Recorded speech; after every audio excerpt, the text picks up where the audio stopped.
End gold buyers, మీ కష్టాల్లో నమ్మకమైన మీ ఆత్మీయ నేస్తం.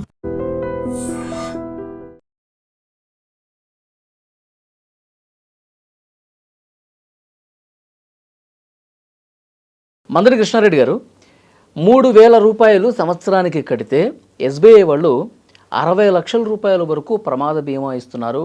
ఒక కొత్త స్కీమ్ని తీసుకొచ్చారు. ఈ స్కీమ్ గురించి పూర్తిగా మా ప్రేక్షకుల కోసం. స్టేట్ బ్యాంక్ ఆఫ్ ఇండియా మొదటి నుంచి కూడా ఒక ప్రమాద బీమాని మెయింటైన్ చేస్తుంది. ముందు 1000 రూపాయలతో స్టార్ట్ అయింది. 1000 రూపాయలు కట్టిన వాళ్ళకి 20 లక్షల వరకు ప్రమాద బీమా ఇచ్చే అవకాశాన్ని కల్పించారు మొదట్లో. తర్వాత 2000 రూపాయలు పెట్టారు. 2000 రూపాయలు 40 లక్షల రూపాయలు బీమా ఇచ్చేట్టు ఏర్పాటు చేశారు.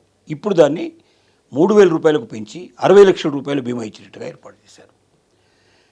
అంటే ఎవరైనా వ్యక్తి ఇక్కడ ప్రమాద బీమా లోపల డబ్బులు కట్టి, అంటే స్టేట్ బ్యాంక్ ఇండియాలోనే వాళ్ళకి అకౌంట్ ఉండాలి. స్టేట్ బ్యాంక్ ఆఫ్ ఇండియాలో అకౌంట్ ఉన్న వాళ్ళకి మాత్రమే ఈ అవకాశం ఉంటుంది.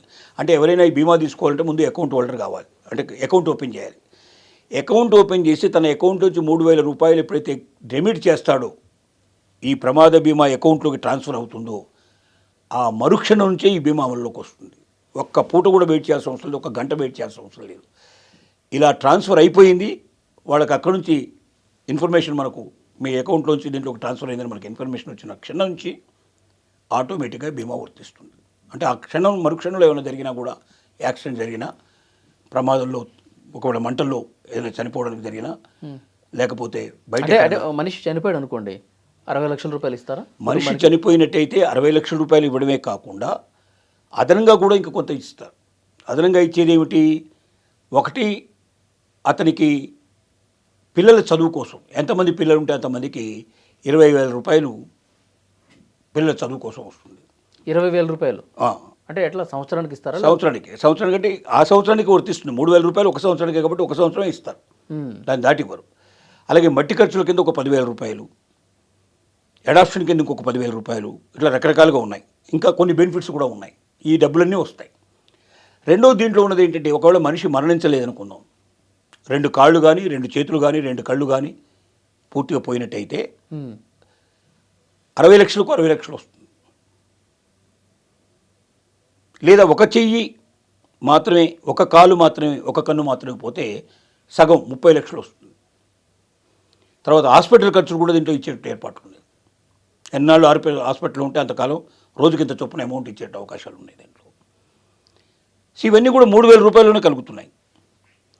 కాబట్టి సంవత్సరానికి ఒక 3,000 రూపాయలు తమకు కావనుకుంటే, ఒకవేళ ఏదైనా జరిగి, ప్రమాదం జరిగి వ్యక్తి మరణించినట్టయితే కుటుంబానికి 60 లక్షల రూపాయలు వెంటనే జరిగిన 24 అవర్స్లో కూడా డబ్బులు వచ్చే అవకాశాలు ఉన్నాయి. దానికి కావాల్సిన క్లెయిమ్ పేపర్స్ అన్ని సబ్మిట్ చేయాలి. మనం పర్ఫెక్ట్గా ఏం జరిగింది అని చూసి మొత్తం పూర్తి డీటెయిల్స్ అన్ని ఇచ్చేసి, మరణానికి సంబంధించిన ధృవీకరణ రిపోర్ట్ అవన్నీ కూడా మనం ఇచ్చినట్టయితే ఆటోమేటిక్గా వెంటనే అమౌంట్ ట్రాన్స్ఫర్ అయ్యే అవకాశాలు ఉన్నాయి. అంటే కుటుంబానికి ఒక భద్రత ఉంది. ఇలాంటి భద్రత కాపాడే పరిస్థితి లోపల ఒక 3,000 రూపాయలు అనేది గొప్ప విషయం కాదు. రోజుకు 8 రూపాయలు ఏదో పడుతుంది లెక్కేస్తే. మరి రోజుకు 8 రూపాయల చొప్పున మనం కట్టినట్టయితే మనకు మొత్తం, అంటే అట్లా లెక్క వేసుకొని మనం చేసుకొని 3,000 రూపాయలు కట్టుకుంటే కుటుంబానికి, లేక తనకు కూడా రేపు పొద్దున అనుకోకుండా ఏదైనా ఒక కాలు, ఒక చెన్ను, 2 చేతులు పోయినాయి, 2 కాళ్ళు పోయినాయి, తను మరి బతకడానికి ఆధారం కావాలి కదా. ఒక 60 లక్షల రూపాయలు వస్తే అదొక నమ్మకం, అదొక విశ్వాసం, కొంత భద్రత కలుగుతుంది, ఒక ఆర్థిక స్వావలంబన జరిగే అవకాశాలు ఉన్నాయి. కాబట్టి ప్రతి ఒక్కరూ తప్పనిసరిగా ఆలోచించి. సరే, ఇక్కడ ఒక డౌట్ ఉంది. భార్యాభర్తలు ఇద్దరు ఇది ఎస్బీఐలో 3,000 రూపాయలు కట్టారు.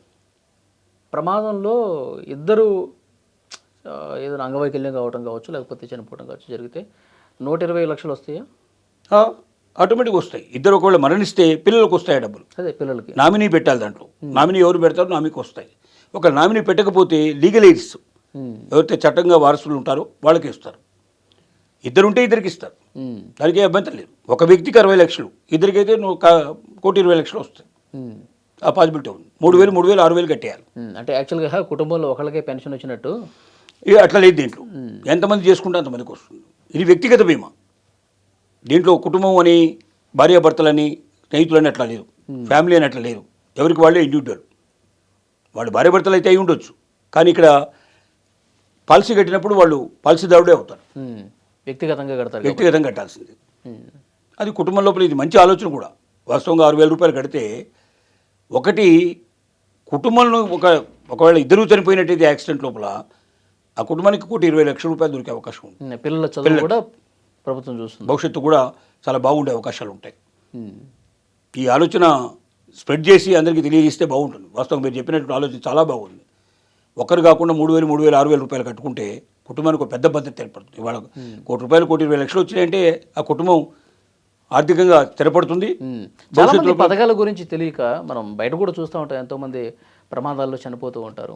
కానీ వీళ్ళకి ఇలాంటి పథకాలు చాలామందికి తెలియక వాళ్ళ పిల్లలు రోడ్డున పడే పరిస్థితి ఉంది.